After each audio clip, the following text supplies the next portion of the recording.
मैं छत्तीसगढ़िया हवम चटनी बासी खाथ मोर माटी के महिमा गाथ गाँव गाँव गुन गाथ सबेरे सबेरे बासी भात मिर्चा चटनी संग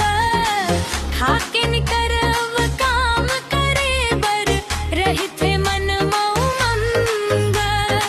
अरबा पैरी महान दी के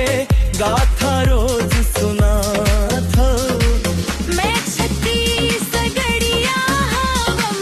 चटनी बासी खाथम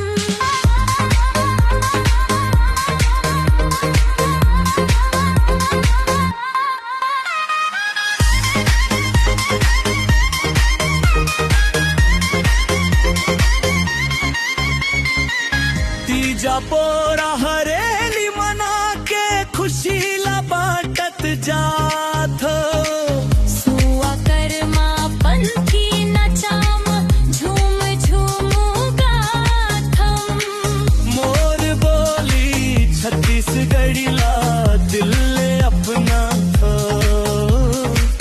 मैं छत्तीसगढ़िया हवम चटनी बासी खाथम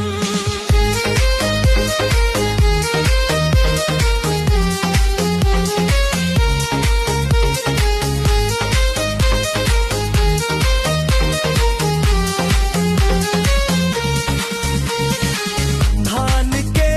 कटोरा कहे जगे माटी धनवान मेहनत करके जिंदगी जीथन यही मोर पहचान शत्रुहन गावत गाथाएला